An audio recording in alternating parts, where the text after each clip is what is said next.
Hello, I'm Mark Boney. Today's date is June 14th, 2024. Class is FTH 223, week 4 assignment.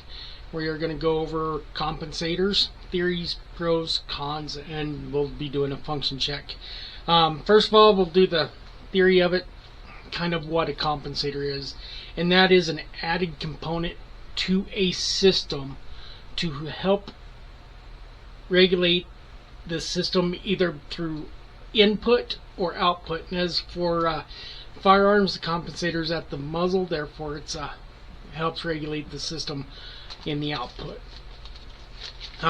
Pros with it: reduced muzzle rise, reduced felt recoil, and help the operator achieve faster follow-up shots. That's just a few of the pros.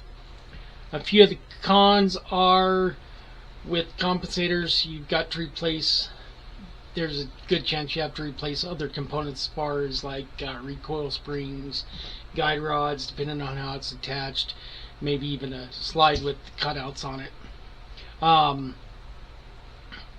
It lengthens the gun and it adds more weight to it. It's more of an inconvenience when, especially with one that's on the PSA dagger mounted to the guide rod. It makes it more of a challenge to, not a challenge, but more of a hassle to get that off there so you can get the barrel out to clean the barrel. You have to disassemble in that spring, and getting it all set up on there was time consuming. In my eyes, for me, it's not worth having the compensator. Maybe one that was frame mounted, I don't know. I'm just not a fan of the compensator. It will create muzzle flash, and it has a chance of the debris out of the compensator coming back into the operator's face. Not a big issue, but there are particulates in that expelled gas through the compensator that, if you're not wearing safety glasses or glasses, that could get in your eyes. It cause problems there, but like I said, a little problem compared to the other cons that I don't like about it. So we'll do a function check, and I've got my magazine with 3 dummy rounds. I've got my PSA dagger locked to the rear, checking for ammo, free and clear in the magazine. And we will take our magazine, slide it in, check, make sure the magazine lock is in place. It is. Drop the slide, chambering and feeding the round.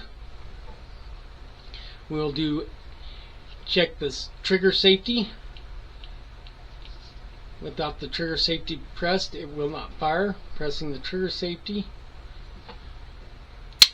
fires. We will do extraction and ejection, and then go back to end unlocking. And then we will go to feeding, chambering, locking, reset the trigger, fire again.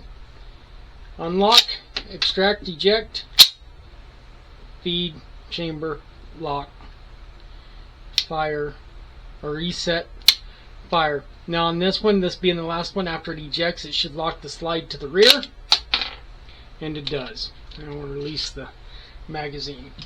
So it functions like it should with the compensator. I'm just not a fan of it, and that's a personal opinion. There might be one out there that might sit better on it, might work better than what this one does. I don't know. I'm not a fan of it. To me, there's too much time that you have to put into it to get it installed, and then to get it disassembled for field stripping. For this particular compensator on here, I do not like it because of that. How will it function on this? I know it'll function fine. That's not an issue. I haven't fired it, but I have seen videos where other people have had this same compensator on the same firearm, and it fires just fine. It's a little wobbly in there. I mean, it's not a tight fit. It's not solid in my opinion, but it does function just fine when live firing with it. So that's not an issue. It will work fine, and it will help with getting back on target faster. I'm just not a fan of it. So that will conclude this week, and we'll see you next week.